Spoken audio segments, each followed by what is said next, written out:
कृष्ण, जय जगन्नाथ। अभी हम होस्कास के जगन्नाथ मंदिर में हैं।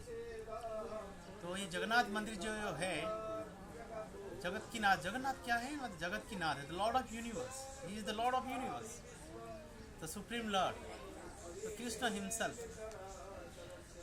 जय गौर, सही कृष्ण, सही जगन्नाथ। जो कृष्ण है वो इस कलियुग में गौरांग महाप्रभु के रूप में है, वही जगन्नाथ है।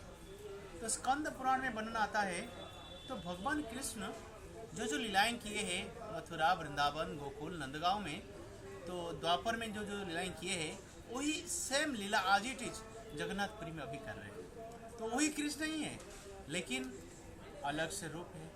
तो ऐसे क्यों है? तो भगवान जगन्नाथ इस रूप में क्यों आए?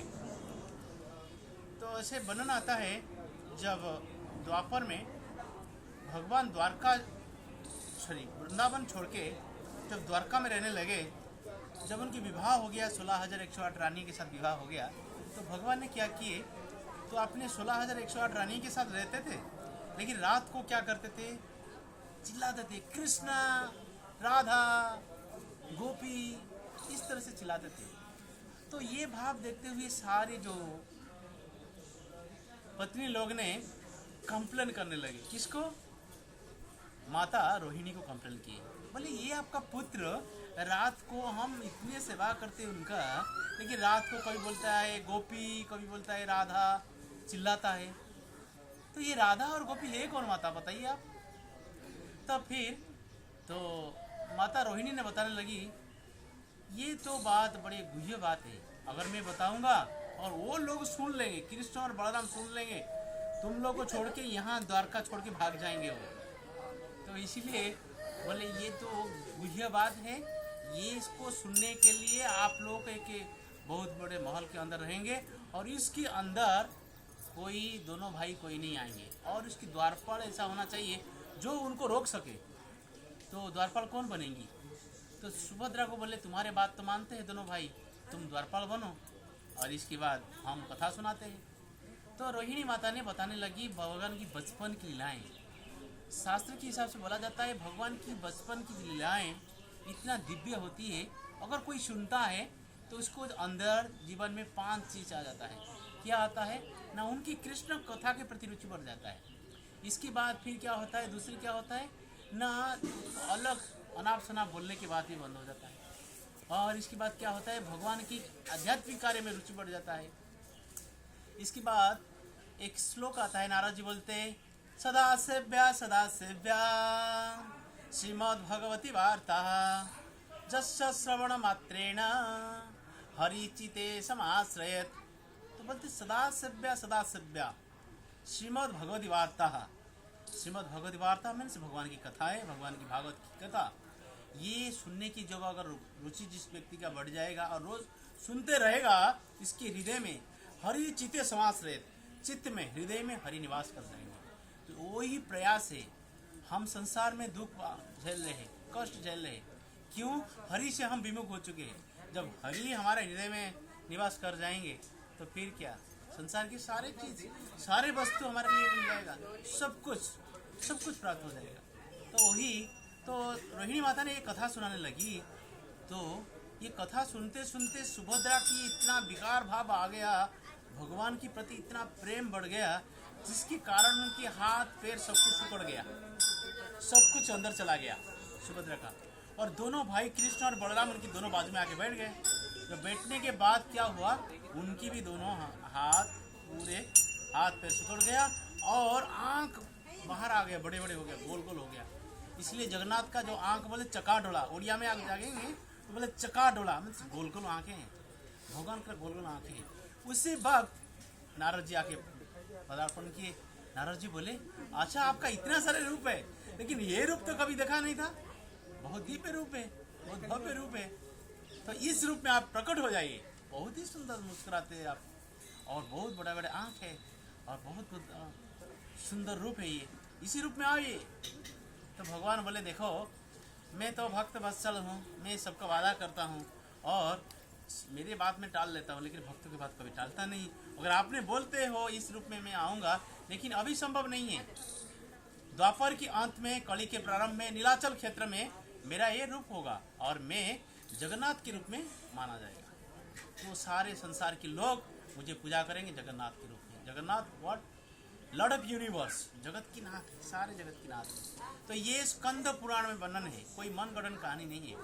तो स्कंद पुराण वर्णन करता है 10,000 साल तक, आने वाला 10,000 वर्ष तक जगन्नाथपुरी में तो भगवान कृष्ण जो जो लीलाएं की है मथुरा, वृंदावन, गोकुल में, वही सारे लीलाएं भी करेंगे। तो इसीलिए आप देखेंगे तो उधर जो दिव्य लीलाएं हैं जगन्नाथपुरी में, आप देखेंगे बहुत सारे कुछ अद्भुत लीला होती है। बोला जाता है जगन्नाथ मंदिर में जो 732 चूल्हाएँ हैं, जो मिट्टी की चूल्हाएँ हैं जिसमें भोजन पकाते हैं, तो ये 732 चूल्हाएँ हैं जिसमें भोजन पकता है। तो बोला जाता है आज तक कोई भोग नमकीन नहीं हुआ है, ना कोई जलाई नहीं है। और हर चूल्हे के ऊपर 6-7 मटका बैठाते हैं पंडे लोग, तो नीचे आग लगाते हैं। और सबसे साइंस यहाँ पे फेल हो चुका है, बहुत बड़े बड़े साइंटिस्ट लोग ने परीक्षा करने के लिए गए हैं, फिर भी वो फेल्यूर हो गए हैं। तो आग नीचे जलाते हैं, 7 मटका बैठता है, सबसे ऊपर वाला मटका में भोजन पकता है, इसके बाद नीचे, इसके बाद नीचे, इसके बाद नीचे, इस तरह से। और इसके बाद आप देखेंगे बोला जाता है आज भी लक्ष्मी खुद आके भोजन पकाती है, क्योंकि पंडे लोग बैठा के बाहर आ जाते हैं, भोजन अपने आप पक जाता है। आज की तारीख में जगन्नाथपुरी में हिस्ट्री में कभी वर्णन नहीं है किसी दिन भोग जल गया है, किसी दिन नमकीन हो गया है। और ये बोला जाता है अगर करोड़ों लोग भी आ जाएं कभी भोग कम नहीं पड़ता है। जैसे कि आप जानते हैं जो जगन्नाथ जी नव कलवर होते हैं तो न्यू इनकारनेशन लेते हैं, पुराना विग्रह छोड़ के, शरीर छोड़ के नया विग्रह में प्रवेश करते हैं, नव कलेवर। उन दिनों में हर बोलते नव कलेवर कब होता है ना, जिस साल दोनों आषाढ़ी एक साथ आता है उस समय नव कलेवर होता है। तो ये नव कलेवर समय में तो क्या होता है लगभग 30 से 40 लाख लोग होते हैं, पूरे दुनिया भर के लोग आते हैं देखने के लिए। फिर भी उस समय भी कभी भगवान का प्रसाद कमी नहीं पड़ता है। ये जगन्नाथ की महिमा है।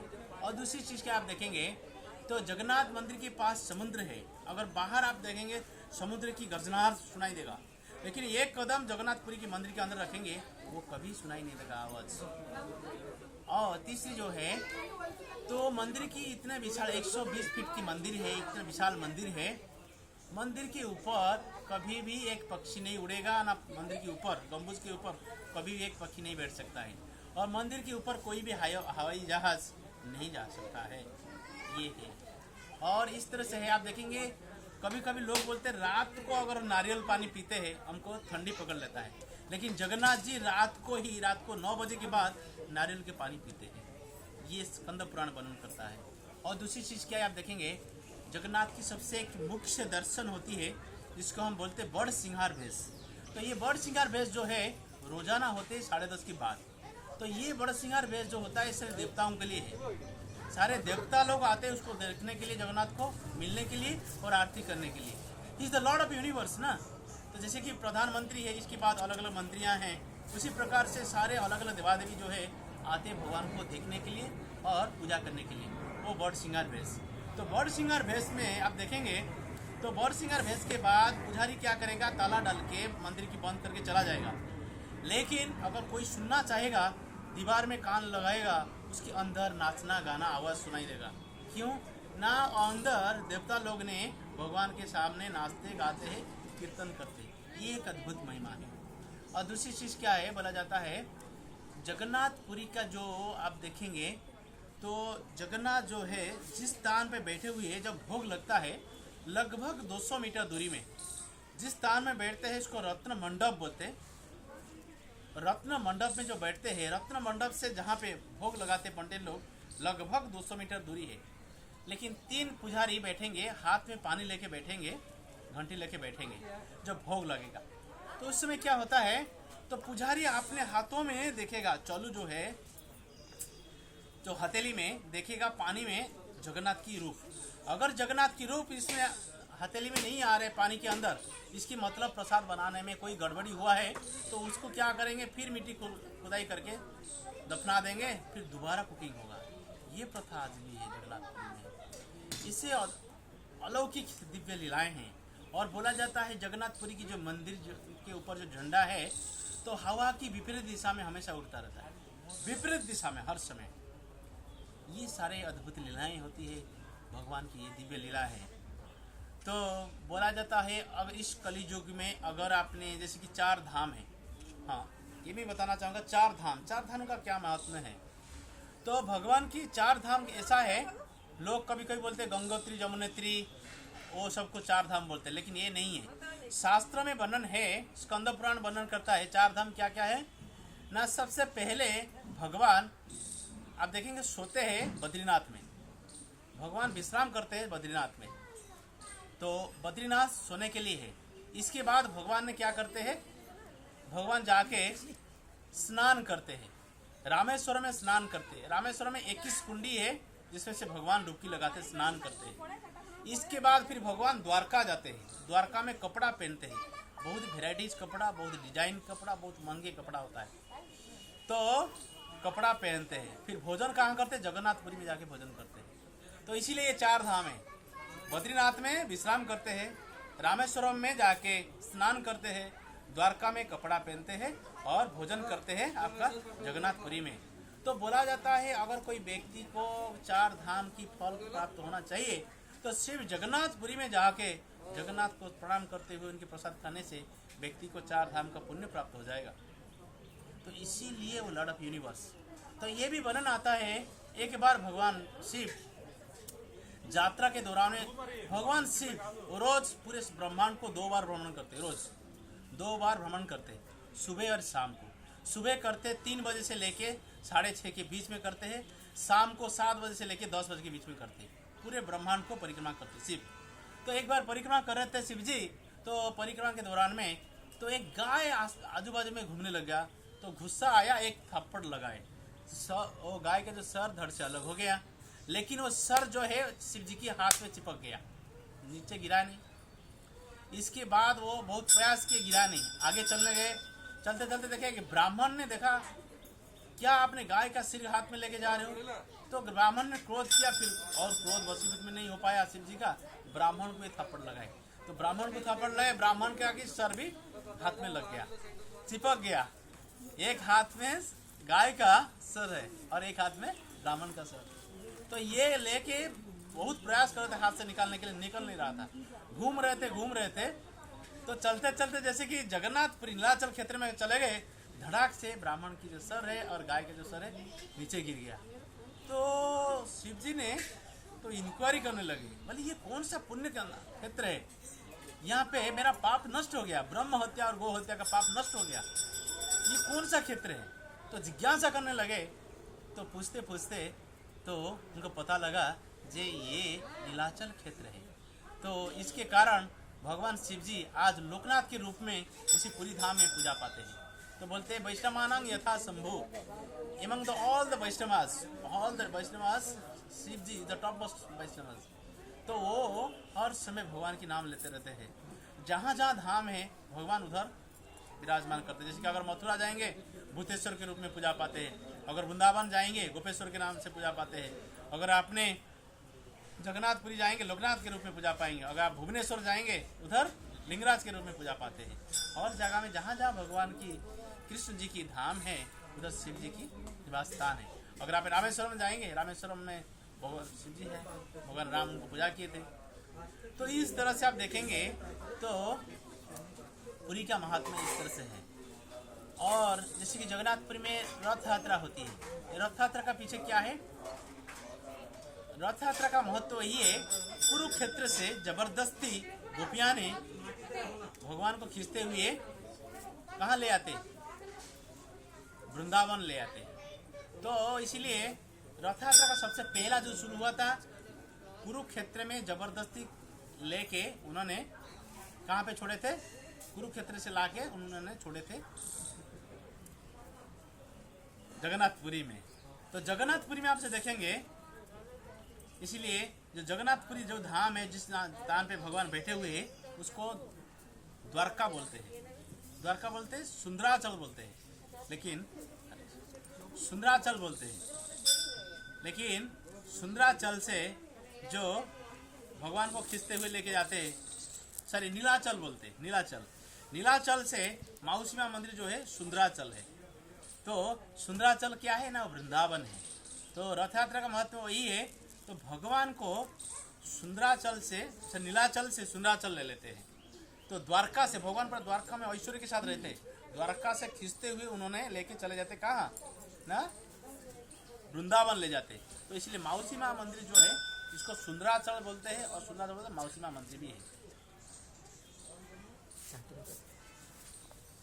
ठीक है, तो यही महात्मा है, रथ यात्रा का महात्मा है। तो महात्मा रथ यात्रा यही है। उसमें क्या होता है ना, जैसे कि मुसलमान लोग क्रिश्चियन लोग की दर्शन नहीं हो पाता है जगन्नाथ का। जगन्नाथ तो लॉर्ड ऑफ यूनिवर्स है ना, सबका भगवान है ना वो। तो ये लोगों को अनुमति नहीं है। ओनली 2 मंदिर है विश्व में, जैसे जगन्नाथपुरी मंदिर है, पशुपतिनाथ मंदिर है नेपाल में। ओनली हिंदू जरा अलाउड लिखा रहता है। तो अगर पशुपतिनाथ जाएंगे उसमें लिखा है ओनली हिंदू जरा अलाउड। उसमें देखिए जगन्नाथपुरी में वही लिखा रहता है ओनली हिंदू जरा अलाउड। तो जिसके कारण मुसलमान और क्रिश्चियन लोगों को अनुमति नहीं है अंदर जाने का। तो जब रथ यात्रा होती है, जगन्नाथ बाहर आ जाते हैं, जो लोग म्लेच्छ लोग जिसकी दर्शन नहीं होता है उनको दर्शन देते हैं। तो इसलिए रथ यात्रा का जो विधि है, तो पूरे ब्रह्मांड में सबका उद्धार करने के लिए, सबको शांति प्रदान करने के लिए स्वयं भगवान जगन्नाथ आते हैं बाहर। ये रथ यात्रा का विधियाँ हैं। इस तरह से भगवान की बहुत सारी विधियाँ हैं। भगवान को रोज 56 भोग लगता है। 56 भोग भी रहस्य भी है। 56 भोग क्यों लगता है भगवान को? तो ऐसे बोला जाता है, जब भगवान ने गोवर्धन धारण किए थे तो 7 दिन 7 रात बिना खाए बिना पिए रहे थे, जिसके कारण एक दिन में सारे भोग लगा देते हैं, जो 56 भोग बोलते हैं। ये 56 भोग का विधि भी है। और बोला जाता है जगन्नाथपुरी में जो भोग 56 भोग आज लगता है उसकी रिपीटेशन 15 दिन के बाद होगा। आप सोच सकते हैं कितना आइटम्स है। There are so many items, so many varieties in Jagannathpuri. तो जगन्नाथपुरी में 9 आइटम्स, 9 सब्जियाँ, 9 सब्जीज, vegetables not allowing in the pandas are not allowing inside the temple. इसकी 9 चीज़ है, 9 सब्जियाँ हैं जो मंदिर के अंदर होता ही नहीं। भोग में इस्तेमाल नहीं होती है। क्या क्या है ना, आलू है, जो पोटैटोज, आलू इसको उड़िया में बोलते हैं बिलाती आलू, वो बिलात से आया है बोलते हैं, इसके कारण आलू नहीं होते हैं। टमाटो नहीं होती है, और आपका ये नहीं होती है, बीन्स नहीं होती है, लौकी नहीं होती है, और आपका गोभी नहीं होती है। इस तरह से 9 आइटम्स, इन 9 चीज़ जगन्नाथ मंदिर में भोग नहीं लगता है, और वेजिटेबल्स यूज नहीं होती है। ये भगवान के बड़े सब महात्मा हैं, बहुत सारे महात्मा हैं। तो भगवान दिव्य लीला करते रहते हैं। और भगवान की एक खासियत है, सुबह और शाम भगवान को क्या होता है ना, गीत गोविंद सुना जाता है। गीत गोविंद क्या है ना, जयदेव गोस्वामी के रचित कृष्ण और राधा का जो पास्ट टाइम्स लीलाएं हैं वो गीत गोविंद है। तो गीत गोविंद जगन्नाथ को सुलाने में पढ़ते हैं और जो जगाने भी पढ़ते हैं। और वो गीत गोविंद जो है पूरे वस्त्र में लिखा रहता है। जगन्नाथ जी की जो वस्त्र में गीत गोविंद लिखा जाता है, जिसको जगन्नाथ पहनते हैं। बिना गीत गोविंद वाला वस्त्र कभी पहनते ही नहीं है। इसलिए गीत गोविंद सबसे प्रिय है। इसलिए जो पद्मावती और जयदेव गोस्वामी जगन्नाथ का सबसे प्रिय भक्त है। तो गीत गोविंद जगन्नाथ जी के लिए रचना किए थे जयदेव गोस्वामी। तो ये गीत गोविंद हमको पढ़ना चाहिए, अभी गाना भी चाहिए। तो ये जगन्नाथ की बहुत सारे महिमा है। ये तो Lord of universe is having so many pass times, बहुत सारे पास टाइम है। इसको वर्णन कम आसानी से नहीं हो सकता है, लेकिन ये संक्षिप्त थोड़ा ब्रीफ वर्णन है। तो आज हम आइए ये यहाँ पे एक, जैसे कि उड़ीसा वासी लोग यहाँ रहते हैं, दिल्ली में रहते हैं, संभव नहीं है हमेशा जगन्नाथपुरी जाना। तो यहाँ पे साक्षात जगन्नाथ की दर्शन करते हुए वो संतुष्टि प्राप्त करने के लिए आते हैं। यहाँ पे भी हम लोग आए, आज प्रसाद ग्रहण करेंगे। तो आइए आप लोग, सब लोग आइए। हरे कृष्ण, जय जगन्नाथ।